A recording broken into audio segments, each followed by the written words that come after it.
At 2:17 in the morning, every kid woke up, got out of bed, walked downstairs, and into the dark. And they never came back.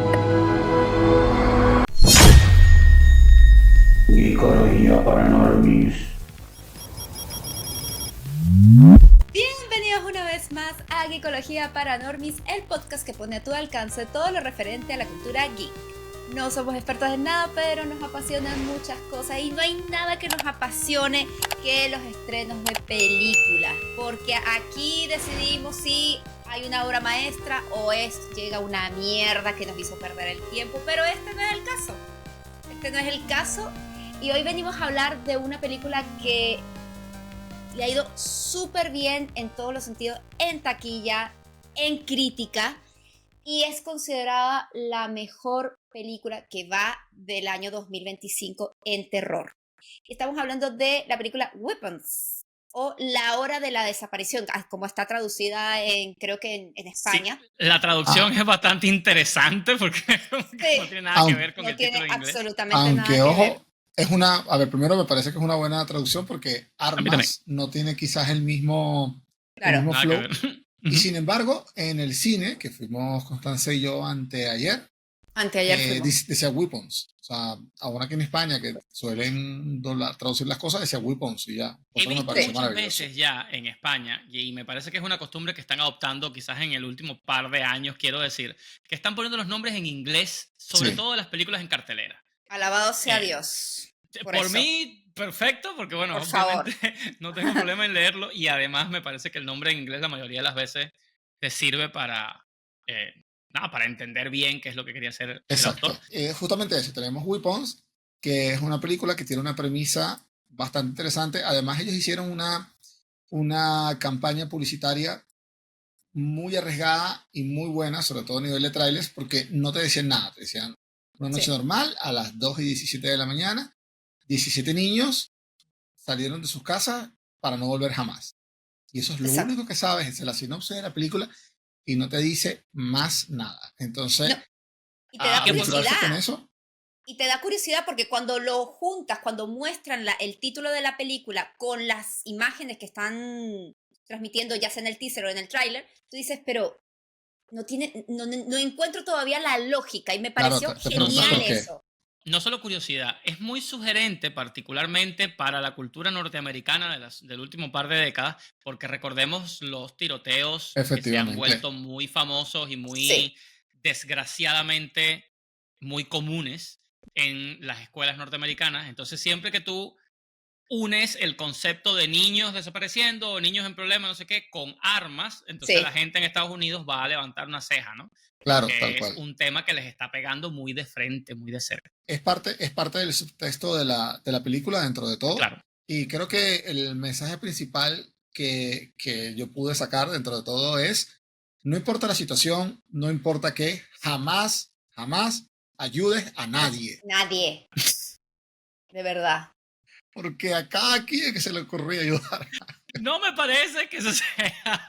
Ese es el mensaje. No, la moraleja que los chicos nos querían dejar. Síganos, denle a like, nos vemos en el siguiente episodio.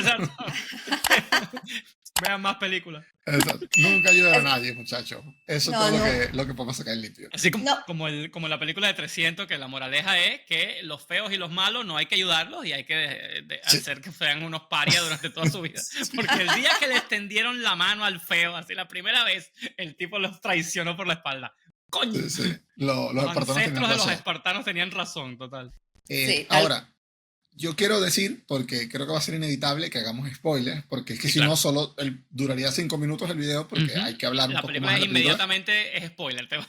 Todo lo que hablemos es spoiler, porque inmediatamente la película va plot twist tras plot twist mientras va avanzando. Y de verdad, yo recomiendo que quien nos esté viendo, escuchando en este momento, vaya a ver la película. O sea, lo que siempre decimos, póngale pausa, vean la película, y luego ya vienen y nos escuchan, y bueno, si están de acuerdo con nosotros, y nos dejan en comentarios y todo lo que siempre se hace. Pero es que vale mucho la pena, y es una de esas películas que vale mucho la pena verla en el cine también, por el sonido, o sea, la película juega muchísimo y muy bien, cosa de la que vamos a hablar ahora, sin duda, con la ambientación. Sí. Con hay escenas en donde no hay sonido, prácticamente. Perdón, hay sonido en el fondo, pero no hay efectos de sonido en lo que está pasando en la escena. Y eso te genera una tensión. Por supuesto, estar en la sala de cine, escuchando la música del surround y tal, es una experiencia que vale mucho más la pena. Sí, y hay que reconocer que esta película es muy, muy original. O sea, lo que se muestra en esta película, lo que es la trama y lo que es la historia, una historia de terror, es algo que casi no se ha visto en lo que es el género de terror, en lo que se refiere a películas en el cine. Y yo creo que por esa razón ha tenido tanto éxito. No hay que dejar a un lado la buena dirección, no hay que dejar a un lado las buenas actuaciones que tiene esta película. Incluso lo que el personaje más llamativo de esta película ya la están considerando como, no quizás un ícono del terror, pero es muy llamativa. Quizás como la del exorcista, como Annabelle, como la monja. Es un personaje muy original que te genera intriga, que se genera terror, y yo creo que es por una de las razones por la cual ha tenido tanto éxito y ha sido muy bien recibida tanto por el público como por la crítica. Okay. Mire, yo iba a dejar este comentario para después, pero lo voy a hacer ahora rápidamente. Yo como fan del cine del terror, y que todos en este podcast somos fan del cine, pero somos fan del cine de terror específicamente, sí. Nos gusta muchísimo. Y vemos todo lo que sale de terror. Cada vez que sale una película de terror, sea cual sea, nosotros la consumimos. El 90% de ellas son malas, o por lo menos son mediocres, y uno simplemente las ve y bueno, sigue adelante y ya. Cada vez que sale y que me da la oportunidad de decir, qué buena esta película de terror que acabo de ver, a mí me alegra muchísimo porque obviamente es algo que consumo mucho. Pero cuando logro ver una que es lo que tú dices, Constanza, diferente, que digo, wow, esto no es parte de la misma fórmula que se utiliza tanto, y que inclusive muchas de las películas buenas de terror que salen ahorita son parte de esa misma fórmula, no traen realmente nada novedoso, solo que lo que están haciendo lo hacen muy bien, y entonces uno dice, bien, está muy bien la película, pero cuando te dan algo realmente novedoso en el género de terror, es digno de pararse y aplaudir. Mira, este año ha sido verdaderamente glorioso para el terror, porque es que tenemos esta película, tenemos Devuélvemela o Bring Her Back, tenemos Presence, que aunque yo pienso que no es de terror, pues la ponen como terror.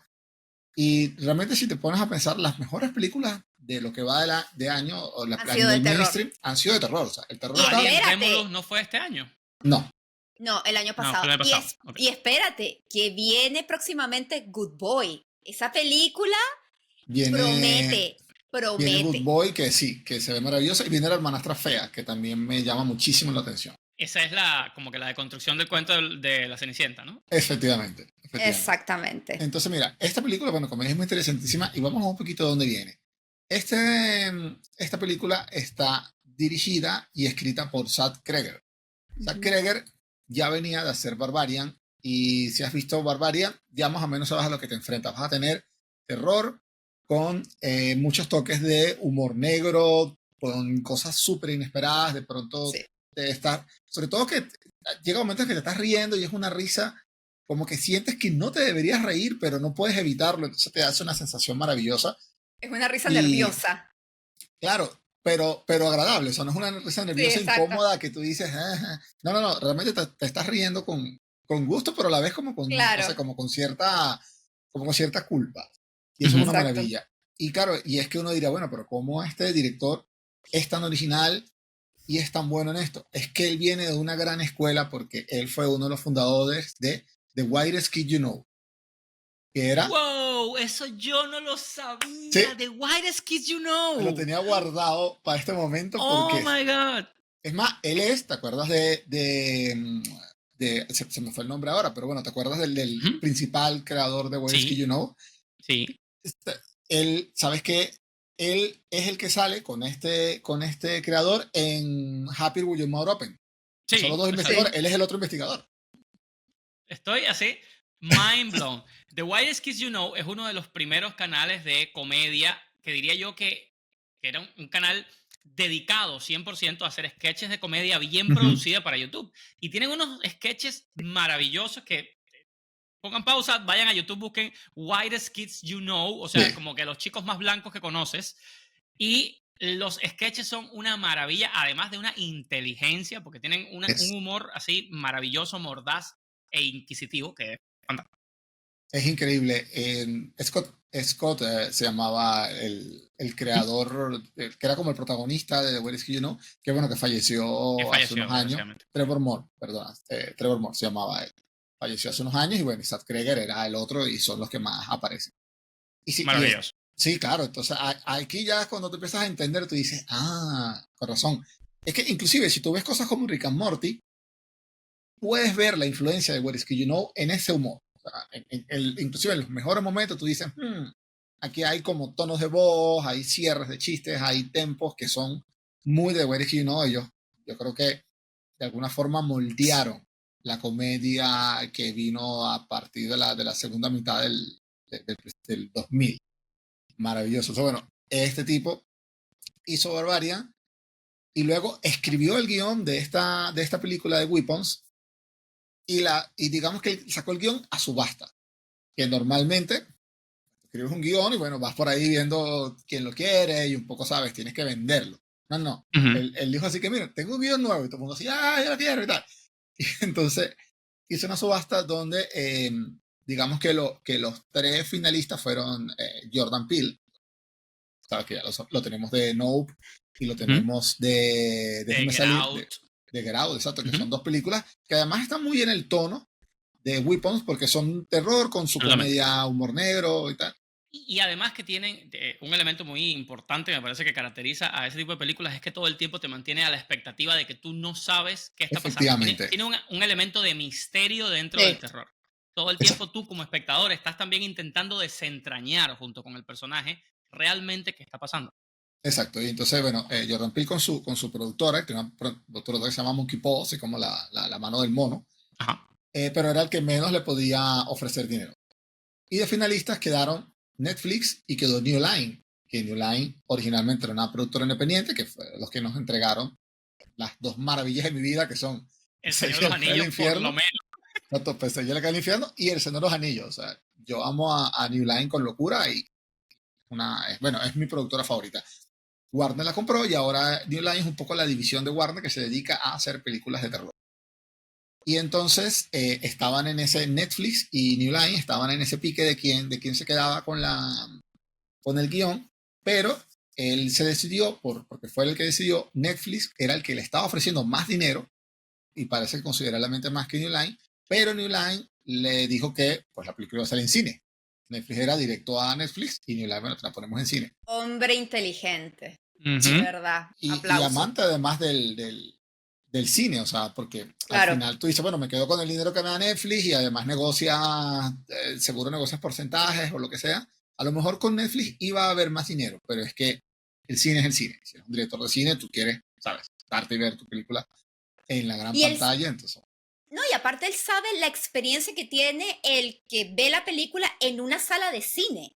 Y más cuando esta película tiene muchos efectos bastante particulares del sonido. No, señor, o sea, usted de verdad la pensó súper bien. Efectivamente. Y entonces, un detallito interesante es que el papel principal se lo ofrecieron a Rooney Mara, que casualmente estábamos hablando de ella, Constancia y yo, hace un par de días, y Elizabeth Olsen. Y lo rechazaron. Y aquí hubo una cosa donde no sé si el término sería esquivar una bala o que te resbalas y no te caíste, pero el papel, digamos, principal del masculino, que en este caso lo hace Josh Brolin. Se lo habían ofrecido nada más y nada menos a quién, a ver si adivinan. Pedro Pascal. Efectivamente.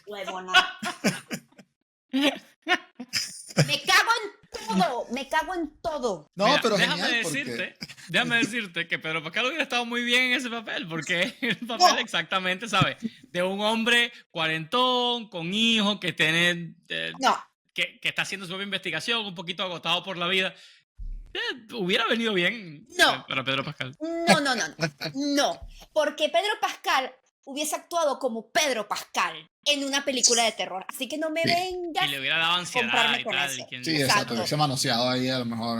Ahí hubiese manoseado a la villana. Porque ese está lleno de niños. Efectivamente. O sea, no es una ponerte a manosear gente al azar está complicado. Qué fuerte, se puede Dios traer mío. fuertes repercusiones. Ahí digo. Pero bueno, total que Pedro Pascal rechazó el papel porque estaba ya comprometido con Cuatro Fantásticos. Estaba haciendo cualquiera de sus otras 87 películas que está haciendo al mismo tiempo. Sí, no, y principalmente Cuatro Fantásticos, que es la que le tiene que haber tomado más tiempo. Lo que hace que Cuatro Fantásticos me guste más, porque me parece que Pedro Pascal aquí me hubiese sacado de la película, porque ya se convirtió en el meme y tal.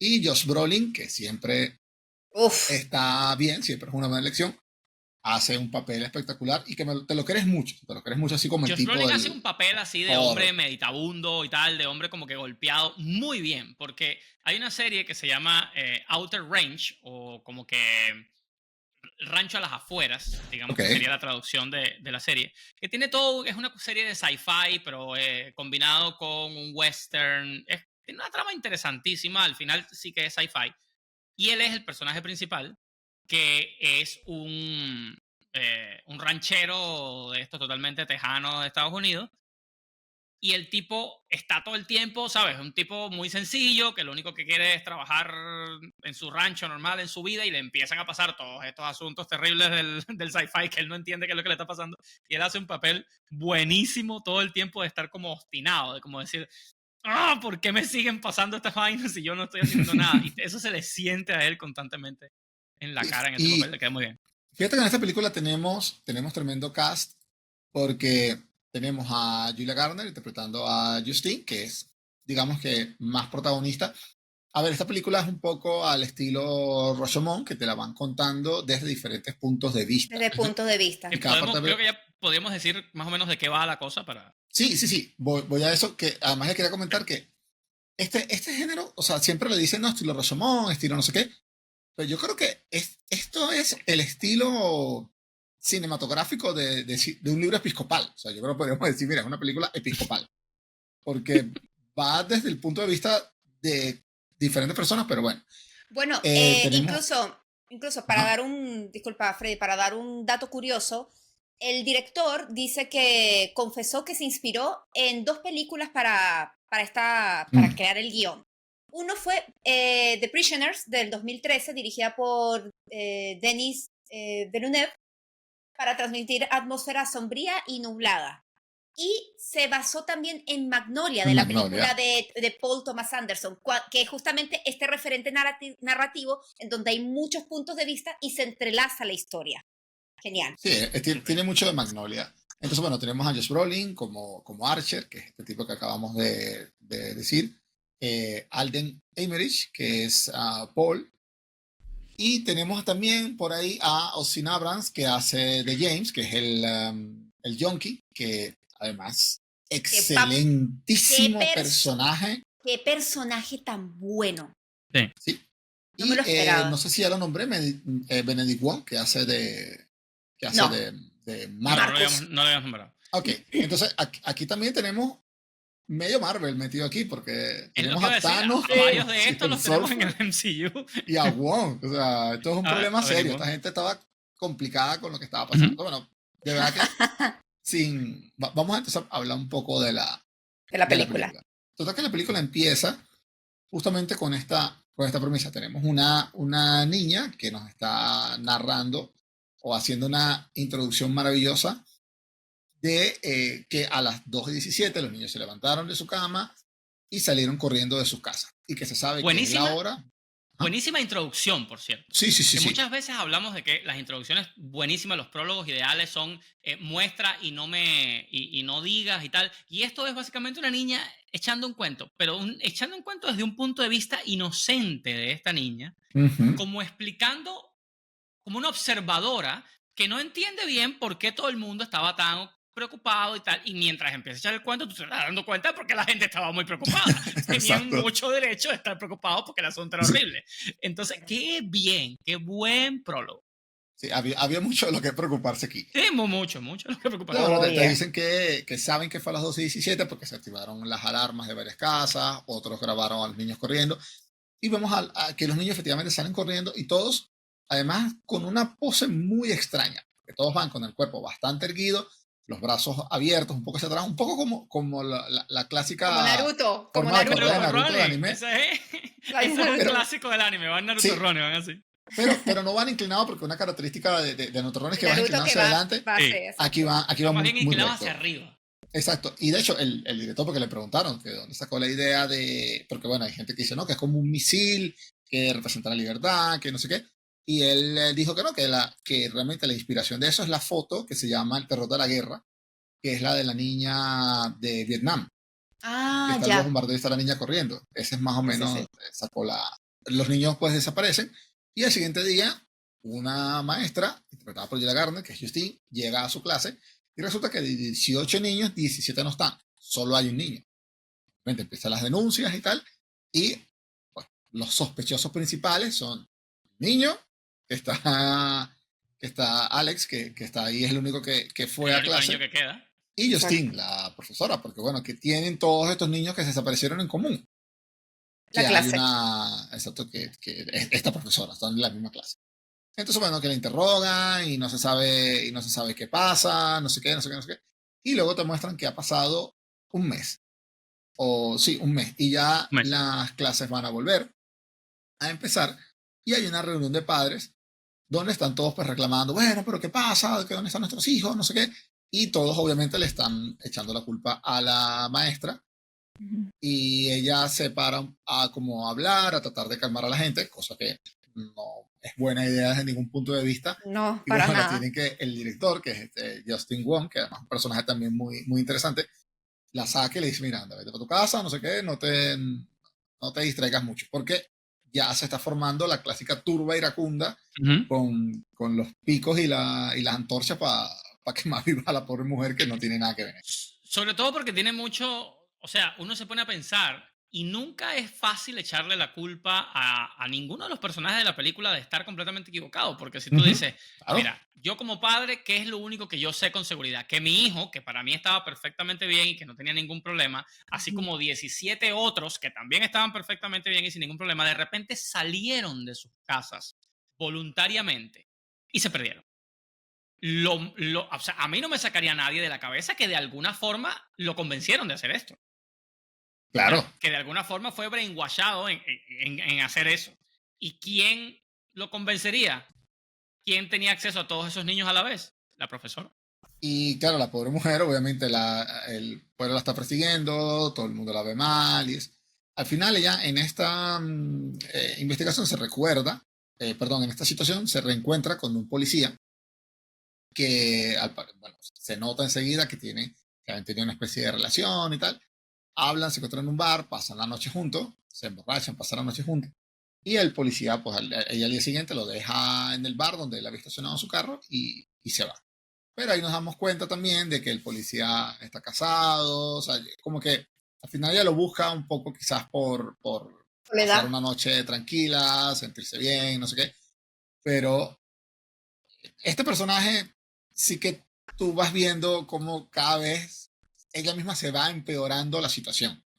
Te van poniendo también que es alcohólica. Que Sí, en claro. todo momento está tomando y tal. Eso es algo que te está puesto ahí para que tú vayas dudando de su carácter constantemente. Entonces, a ver, no vamos a contar la película completa porque, bueno, creo que no viene a orden en este momento. Pero, así como vamos viendo, luego la historia cambia y entonces empiezas a ver el punto de vista del policía. Y luego tienes el punto de vista del junkie.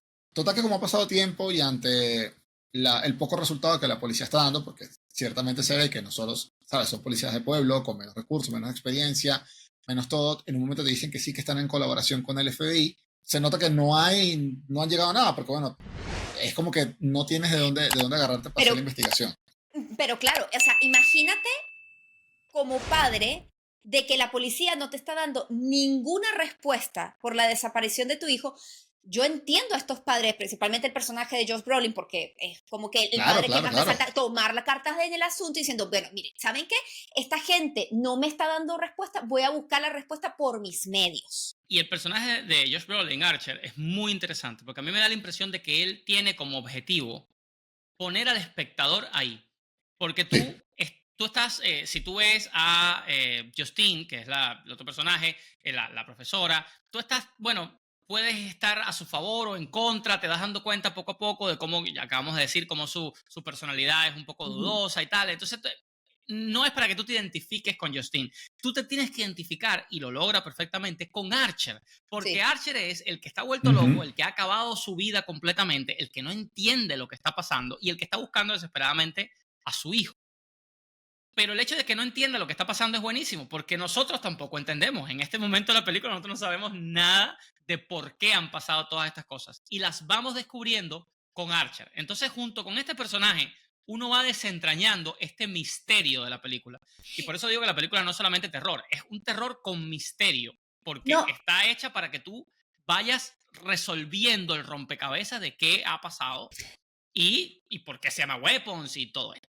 Exacto. Y cuando tú vas avanzando en la película y tienes este atractivo de que es la misma historia desde diversos puntos de vista. En tu punto de vista. Primero es con Justine, luego creo que es con Archer, luego es con Marcus, luego es con Alex. Pero en los primeros 3 personajes que ves el punto de vista de lo que está pasando, llega a ser hasta frustrante diciendo, González, me pusieron una pista más y no me han resuelto todavía lo que pasó. Exacto. En el punto de vista del primero. Entonces, pero no es frustrante en el sentido de que esto está mal hecho, sino que te están poniendo más piezas del rompecabezas para que tú termines de engranar todo. Claro, se va complementando súper bien. Genera una frustración buenísima. Exacto. Y una cosa que me gusta es que, y le hago contraste con la de Devuélvemela, que es otra película de terror que está en el cine. Bring Her Back. Devuélvemela es una... Bring Her Back, exacto. Devuélvemela es un poco una reinterpretación de Hansel y Gretel. Y esta película, Weapons, es una reinterpretación de Flautista de Hamelin. Tal cual. Total. Entonces, eso es muy interesante, porque a mí me encanta cuando hacen eso.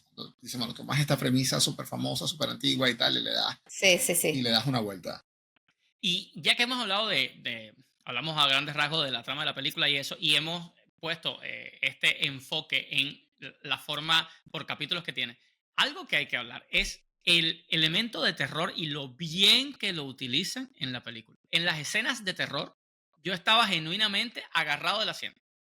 De nuevo, nosotros vemos muchas películas de terror. Es muy difícil ya que a mi edad y con el montón de películas de terror que tengo en mi haber, algo me sobrecoja, digamos. Y esta película, en sus escenas de terror, lo logra, entre otras cosas, con el elemento que ya hemos discutido un par de veces, que es el elemento del silencio, de la falta de efectos de sonido. De repente, la escena se cuadra en algo que tú estás viendo, empieza a pasar algo nefasto y tú estás así como que todo está en silencio, todo está callado, excepto por la música, que la tienes en el fondo y siempre, por supuesto, es algo desagradable y tú ves cómo se va desarrollando la escena silente prácticamente. Dios mío, me tenía los pelos de la nuca así encripados todo el tiempo. ¿Ustedes se dieron cuenta? ¡Qué buena! Esta película no tiene casi efectos especiales, sino que los efectos, o sea, lo que más resalta de esto es el maquillaje y la expresión corporal. Porque cuando tiene el control del humano, de la persona, que ahorita vamos a hablar un poco de lo que es la villana o lo que es el antagonista de esta película, es la expresión corporal cuando está cuando domina una persona. Y eso, cuando tú veías caminando a ciertos personajes, yo estaba al lado de Frey y yo hacía... él. Es que la escena donde Justine está dormida frente a la casa de Alex y se queda dormida y se abre la puerta y sale la mujer caminando. Yo creo que esa es mi escena favorita de la película. Es horrible. No, la mía es otra, pero es que esta es increíble. Esa escena cuando empezó, porque además estamos hablando, para hacer un poco la idea, Justine está enfrente de la casa de esta persona, del niño. Alex, el niño que... Exacto, que ella lo está siguiendo para ver qué pasa con él y tal, porque ella también quiere averiguar qué le pasó al resto de los niños. Exacto. Y se duerme en el carro frente. Y de repente la cámara va lentamente, se va de Justine y va hacia la puerta. Y en este silencio, vemos que la puerta se abre y sale una persona con esta forma corporal que está diciendo Constanza, horrible, que va caminando así, pero tiene un cuchillo en la mano, o una tijera en este caso, pero es algo, ¿sabes? Desde lejos tú no te das cuenta, lo que te das cuenta es que es algo malo, y viene avanzando hacia Justine, en silencio todo. y lo único que tú tienes en el fondo es esa música horrible. Yo estaba así agarrado de la hora y yo, despiértate, mujer, despiértate. Y además, qué maravilla la sutileza con que llevan todo, porque un director menos interesante habría hecho algún tipo de caminata más exagerada o tal, pero esto es una caminata donde es ligeramente raro, o sea, es como que está caminando, pero está caminando como si no supiera caminar bien. Obviamente es que luego vemos que están poseídos y tal, pero, o sea, esta forma casi natural, pero no, te da una especie de valle inquietante, que no será el término correcto, pero se entiende. Ese valle inquietante que te hace sentir peor. Y esto lo dijo el director, porque él quería, para el tono de la película, él se inspiró mucho en la escena de las gemelas en El Resplandor, que además en El Resplandor hacen varias referencias aquí. Porque él dice que en esa escena las gemelas no es un jumpscare, no es algo que te pegan un grito ni nada, pero te pone de los nervios porque sabes que algo anda mal. O sea, esas gemelas ahí, con esa cara, con esos vestidos, o sea, eso algo está raro ahí. Ahora que hablas de las gemelas y del Resplandor, que también tuvo influencia en el autor para hacer la película, el número 217 es un número que tiene mucho significado dentro de la película por varias cosas. Es la hora a la cual los niños se van de las casas, por lo tanto uno lo escucha referenciado en la película varias veces, pero al mismo tiempo está de otras formas, como por ejemplo es el ratio de la clase, del salón de clase, de los que desaparecieron y los que quedan. El salón de clase desaparecen 17 niños y quedan solamente 2. Y quedan 2. Justine y Alex. Aquí hay dos cosas interesantes con respecto a ese horario, que aquí estaba leyendo, y le quiso dar mucho simbolismo, no solamente dentro de la película, sino al momento del estreno. Porque cuando se estrenó la película, dice que los horarios de las funciones en los cines se programaron a las 2:17 de la mañana, que fue una coincidencia de la desaparición de los niños. Y otra cosa que inspiró ese número es que en el versículo religioso de Mateo 2, versículo 17, alude a la matanza de los inocentes, que quiere decir los niños. Por eso él investigó mucho eso, quería darle un toque religioso, no religioso, sino más simbólico. ¿Por qué ese horario? Entonces me pareció súper curioso y me pareció súper interesante. Tú dijiste que se inspiró también mucho en The Shining. Bueno, incluso el mismo Stephen King vio la película y lo llamó personalmente y le dijo, es maravillosa esta película. Para que te diga, el maestro del terror, que te diga esa vaina, coño. A mí me llama Stephen King para felicitarme por lo que sea.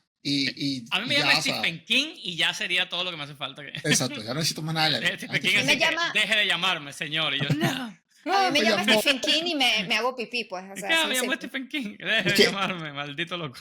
En esta película se nota que él es muy fan de Stephen King, porque inclusive tiene ese toque de que, a ver, las cosas de Stephen King sí todas ocurren en Derry, pero es un poco eso, el pueblo pequeño, que también es un poco como un personaje, que las cosas van un poco como que te llevan a un punto álgido y de repente, pum, caen, y te van a llevar a un punto álgido y pum, caen. Esa es una narrativa muy de Stephen King. Y que tiene cosas sobrenaturales que son casi posibles. Exacto.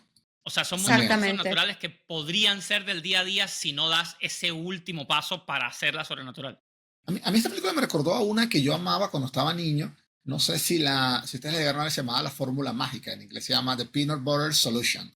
No. Fórmula de la mantequilla de maní y la mermelada. Qué buen nombre, de Peanut Butter Solution. No sé de qué va la película, pero me encanta el nombre. Es una película maravillosa. Es un niño que lo retan a entrar a como una casa abandonada que supuestamente está embrujada y tal. Y entonces él entra y se le aparece un fantasma. Y del susto se le cae el pelo. Y entonces, bueno, queda calvo y tal. Pero no me acuerdo por qué, porque es que hace, no sé, 20 años que no la veo, 25 años que no la veo. Total que a él se le aparecen unos espíritus y entonces le dan una fórmula para que el cabello le crezca, que es de Peanut Butter Solution, que era una fórmula que llevaba mantequilla de maní. Pero a él se le pasa la mano y le echa demasiada mantequilla de maní. Y entonces el pelo le empieza a crecer así, pero incontrolablemente. Se le ve la peluca. Sí. Y bueno, total que tiene que ver con rapto de niños y tal, pero es una película maravillosa. Total que la recomiendo un montón porque es súper divertida. Y es como esta, pero infantil, de realismo mágico. Está muy agradable. Al final, enseguida nos damos cuenta qué es lo que ocurre, porque en la casa de Alex le dice, no, el papá y la mamá, no, que va a venir tu tía Gladys, que está muy enfermita, para que la cuidemos y tal. Uno ve que llega esa vieja, uno dice, esa vieja es todo clase de shenanigans juntos. Esta vieja me la sacaron de la película de las brujas de Angelica Houston. ¿De la bruja? Total. Claro, entonces, eso fue antes de lo de los ratones. Sacaron absolutamente, esa es una de las viejas de las brujas de esa tú ves a esa vieja en la primera escena en que ella aparece y tú dices, esta tipa va a ser un peo grande, va a ser un problemón. Yo he visto películas de brujas, como La Bruja, como Las Brujas, etcétera, etcétera, como Hocus Pocus, pero nadie es tan poderoso como esta mujer. Sí. O sea, Gladys es una calamidad que, bueno, que estaban aquí 3 superhéroes en Marvel no podían con esa vieja. Sí. Qué maravilloso. Además, este toque, lo que dices tú, Moya, que es como, bueno, es una bruja y tal. Pero esta forma como hacía su conjuro, ¿no? Que era como cortándose con la... Se siente como plausible dentro de la trama de la película, porque no es exagerado. O sea, no es que ella agarra un caldero y dice unas cosas y dice... No. Es simplemente se corta y tal. Bueno, total que esta señora está muy enferma y ella se queda a dormir y luego vemos que los padres de este niño, de Alex, están como ahí solo sentados, ¿no? Como hipnotizados. Y entonces, bueno, ella le dice, mira, si dices algo de esto, hago que tus padres se maten entre ellos y tal. Y bueno, tal que intimida al pobre niño, que además es un niño chiquitico, y se va todo asustado. 9 años, ¿no? Ese niño salvó Will tantas veces. Porque, Dios mío, el trauma que tuvo ese carajito, ¿yo? No, bueno, imagínate. Al lado de esa vieja, imagino que la vieja la habrá intentado dominar en algún momento y el niño literalmente salvó a Will. Estaba ahí, tenía su propia conciencia. Sí, que además es excelente actor ese niño, o sea, te lo vende. Muy bueno. Mira, tanto todo el mundo en la película actúa perfectamente. Sí, tanto ese niño como el niño de Devuélvela de Bring Her Back, o sea, increíbles los dos. Bueno, total que esta mujer lo que está haciendo es absorber de alguna forma la energía vital de los padres para ella recuperarse y bueno, tú ves que se va recuperando, pero al poco tiempo vuelve a decaer y entonces le dice, mira, yo necesito hacer, o sea, ella dice, necesito hacer esto mismo pero con niños. Y entonces le dice a Alex que le traiga cosas, objetos personales de los niños, porque ella para hacer su conjuro siempre necesitaba un objeto personal de su víctima, ¿no? Y Alex, mucho más inteligente de lo que hubiese sido yo a su edad, coge los dibujos que identifican las cajas de cada uno de los niños, que además pintado por ellos, ¿sabes? Solución fabulosa, Alex el mejor. Y ahí es donde vemos la razón, porque entonces cuando ella hace su conjuro y hace que todos los niños vengan a su casa para tenerlos ahí como, bueno, como baterías humanas, ¿no? Para alimentarse ella de su energía, porque además no les puede hacer nada más allá de tenerlos aquí, porque bueno, si mata o lo que sea, ya se le acaba la comida, ¿no? Sí. Y ella está alimentándose así, por eso cada vez está mejor. Y obviamente a cada momento que sucede algo que la pueda dejar en evidencia, ella enseguida embruja a la persona que la está investigando y la jode. Exacto, ¿investigaste la casa de Alex? Sí, claro, yo fui, la investigué y volví, no había nada raro. Ese sujeto fue embrujado. Exacto. Efectivamente. Y entonces ella lo que... además te lo va mostrando mucho de cómo tiene los objetos personales. Entonces, claro, es la cosa de que nadie sospecha de la viejita, llega, te corta algo del pelo y enseguida te hace la magia y ya te quedas todo loco. Y lo que hace, y es por lo que la película también, dentro de todo, se llama Weapons, es que puede hacer que una persona a la que ella embruje ataque a otra. Y necesita los objetos personales de tanto del atacante como de la víctima. Se convierte en su arma. Efectivamente, se convierte en su arma. Y ahí es cuando vemos esta escena. Se convierte en arma en manos de ella. Exacto, esta escena de Marcus, el director, atacando a la protagonista, a Justine, que además es increíble porque o sea, sale como de la nada. Ella está hablando con Archie y de repente viene este tipo corriendo con los ojos. Me encantó el efecto que le pusieron en los ojos desorbitados. O sea, qué cosa tan impresionante. Sí, en esa clase de cosas la película te genera mucha impresión constantemente. Es lo que decía Constanza, en el maquillaje de ellos, los ojos de este personaje en ese momento tan desorbitados, tan horrible, las sutiles formas de caminar que son extrañas, así como que off. Todo eso se suma al horror que queda. No, pero es que aquí resaltamos lo que es la sutileza. Bueno, ya Freddy lo había comentado, pero también la sutileza al momento de hacer el hechizo. Porque cuando viene la versión de Marcus del director, que esta mujer llega a la casa de Marcus como para ayudarla con algo, que ahí es donde Freddy dice, nunca ayudes a nadie, y más si es una vieja que tiene esa pinta tan fea. Pero a ver, es Mira, que si o sea, me aparece esa vieja a mí enfrente, yo lo que querría es salir corriendo, ¿sabes? Mira, Eso es una cuestión un poco de sentido común. todo el que ayudó a alguien en esta película se jodió. Los padres de Alex ayudaron a la viejita, A la se vieja. jodieron. Josh Brolin casi los mata a Marcus cuando la chica Cuando se lo mata a ayuda a Marcus porque Justin. intentó Ayudar a ayudar a Justin. O sea, todo el que ayuda a alguien en esta película Exacto. o se muere o le da una paliza o lo que sea. La única persona que salió ilesa en esta película fue el dueño de la tienda de la estación de gasolina porque no ayudó a Justin. Justin que ayuda, pero el tipo le dijo, salte de mi tienda. Exacto. Lo dijo. No te voy a dar, zorro. Ese señor lo Ese vio. tipo no tuvo ningún problema. No tuvo Exacto. ningún Él problema. estaba claro. Él estaba Pero- claro. Si le hubiera parecido la vieja, el bicho la hubiera botado. Espérate, no vete aquí. Pero- Tal exacto. cual, tal cual. Fuera de aquí. Exacto. Pero bueno, para seguir con la idea, es que cuando esta Gladys llega a la casa de Marcus, ahí tú ya entiendes cómo ella maneja a las personas y cómo es el hechizo, cómo es el proceso del hechizo. Y es tan sencillo y a la vez tan elegante, porque era que ella llegó con su bolso de Mary Poppins, porque parecía, no, ahí tenía de todo, saca como una especie de rama en donde previamente ella obtiene una propiedad de Marcus, que eran unas cintas que estaban en su oficina, las envuelve y le pide que, por favor, ¿me puedes dar agua? Entonces el Marcus ahí todo inocente buscando un vaso así, no, es que me gusta más en un bol. Y la cara de Marcus así como que, ok, esta vieja es más rara de lo que pensé, pero bueno, vamos a darte tu bol. Y nada, simplemente, mientras hablaba, mientras envolvía las cosas, rompe y ahí activa, tiene el control de Marcus. Sí, básicamente le hace el hechizo enfrente Enfrente de a él mientras él mira. Hizo lo que tenía que hacer y el bowl era para cortar ya el hechizo. Cuando ya lo suelten formas- agua, les corta el... Exacto. Esa es una de las formas en las que a mí me gusta más cómo se representa la hechicería en Ujú. ficción, sea cual sea.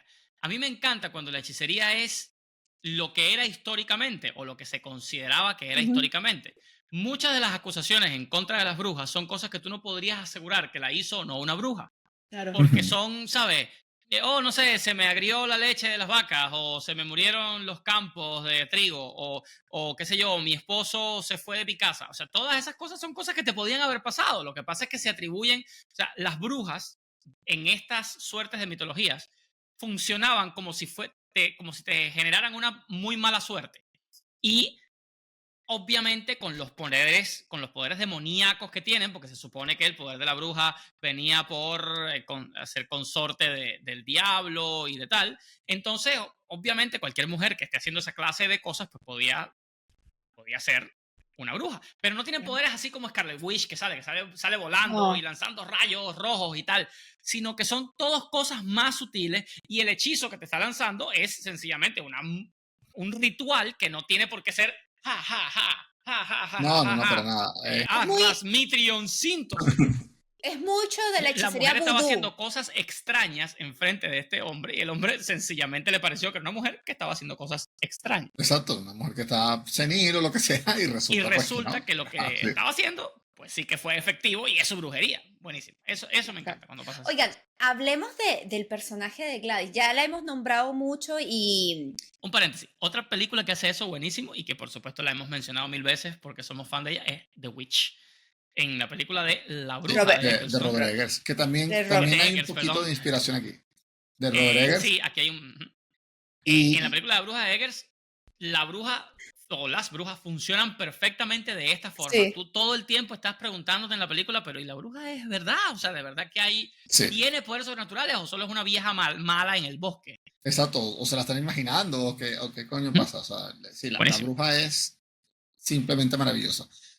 Pero fíjate, Gladys, que es este personaje que estás diciendo, además que es toda, ¿sabes? Como toda súper estrafalaria. Pero aquí hay algo interesante, y yo he visto por ahí, hay gente diciendo teorías que probablemente no era ni siquiera la tía de nadie aquí, porque tenían como 15 años sin verla. A mí me dio la impresión de que no era tía de nadie tampoco, que solo llegó diciendo que era su tía y... Claro, y además toda vieja, no sé qué. Y es que una cosa también, y es un detalle pequeñito, que cuando el personaje de Marcus, porque bueno, Marcus le dice a Alex, mira, que vengan tus padres, porque tal, no sé qué. Y claro, va ella porque los padres están ahí todos embrujados. Ella le dice, no, ¿qué les pasa a los padres de Alex? Que no vienen. Le dijo, no, solo una pequeña consumption, que no me acuerdo cómo es la palabra en español, pero consumption es la palabra... Para enfermedad, es exacto, un tipo de enfermedad. Esa es la palabra que se usaba para la tuberculosis. Exacto. Y las variantes, que las enfermedades eran similares a la tuberculosis porque pensaban que toda era la misma, y en inglés le llamaban consumption. Y esto es una cosa que no se usa desde hace, probablemente desde hace más de 100 años. E inclusive Marcus, que es director de colegio y tal, se queda un poco como loco, así como que... Sí, porque consumption se utilizaba para enfermedades de tuberculosis no solamente de pulmonares, en general, si tenías tos y tal, podía decirse que tenías una consumption. No sé, el COVID se le podría decir que tienes. Exacto, y yo creo que esto es una cosa del director, que además es el guionista, y se ve que no da puntada sin hilo, de que aquí nos está dando un hint de que esta mujer probablemente sea súper vieja, o sea, a lo mejor tiene 150 años, 200 años, no sé yo, y que ha ido haciendo esto mismo una y otra vez para hacerse más joven y para continuar viviendo, porque además tiene como el método súper destilado, ¿no? Entonces es muy efectiva haciendo este tipo de magia.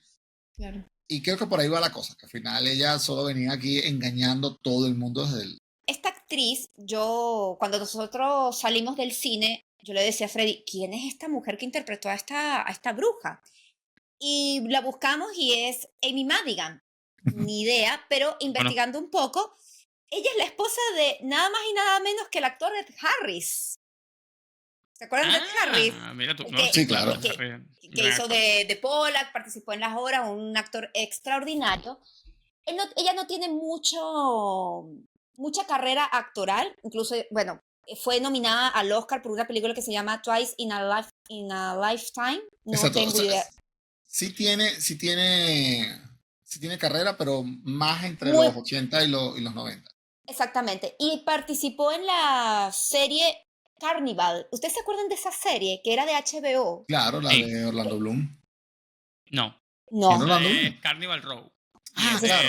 Y es de Prime Video. Carnival es una de HBO. Es una de HBO en donde... Y es más vieja que esa. Es de la época esta en la que HBO... era el único que estaba haciendo series de muy alto nivel. Sí. Es de la misma época de... La misma época de Roma, la misma época de Los Sopranos. De Six Feet Under, no sé qué, que es una serie que está basada en la Gran Depresión, etc. Me impresionó mucho, no, como te digo, no tiene tanta carrera, ha aparecido en algunas que otras series, pero debo reconocer que la dio esta mujer. De verdad que incluso el personaje tuvo tanta popularidad que se está pensando en hacer una precuela del origen de Gladys. ¿De dónde salió esta mujer? Aquí yo creo que ella se va a crear un universo. Te lo digo sinceramente. Sí, yo preferiría que no. Dejen de crear universos. Yo creo que la cosa va por ahí. No son Dios, dejen de jugar a ser Dios. Exacto, dejen de jugar a ser Dios. Sigamos siendo cineastas. A ver, para mí esta película está muy bien. Me parece una maravillosa película. No solo de terror, sino una maravillosa película en general.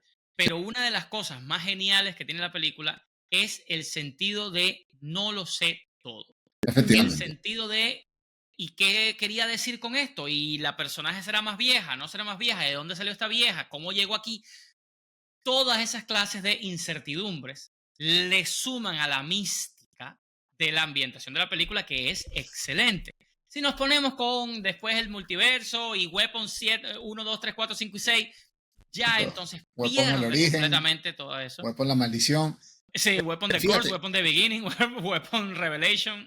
Y es que justamente la madre de esta película, y ahí invocamos a David Lynch, que por supuesto uno de los mejores directores de la historia del cine, donde él decía que su intención, y creo que también es lo que sucede aquí, es que si coges el mismo cerebro y lo repartes por toda la sala de cine, cuando termine la película, cada cerebro va a tener una interpretación diferente.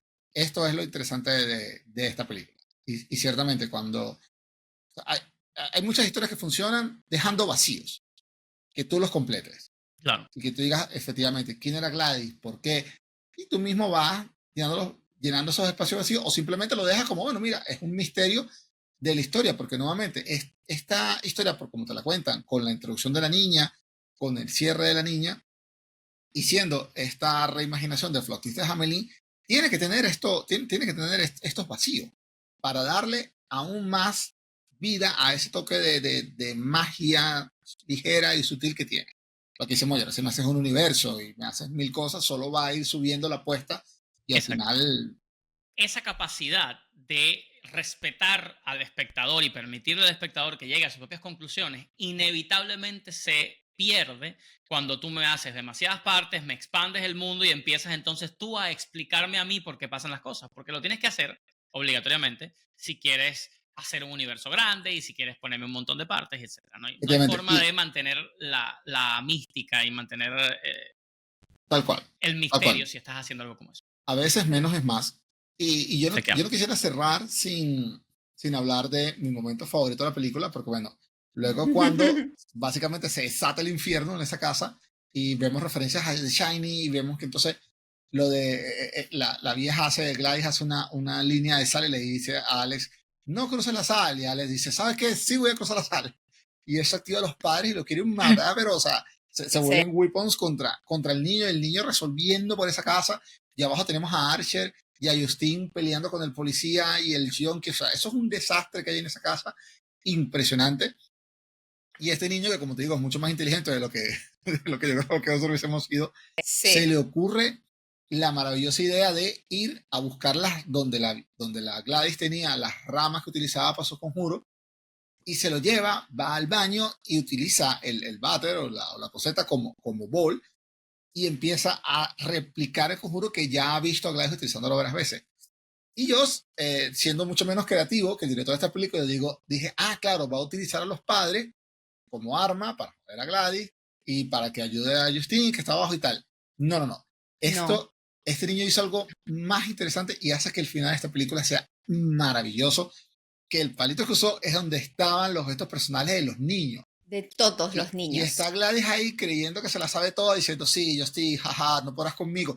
Y se escucha como si viniese una estampida del Rey León, así. Se le llegan 17 monitos. 17 niños gritando y corriendo, como habíamos visto que corren todo esto toda la película, y empiezan a perseguir a Gladys para destruirla, y Gladys sale corriendo, y esta escena se alarga, y se alarga, y le empiezas a ver desde el punto de vista de diferentes personajes que ya has conocido durante la película.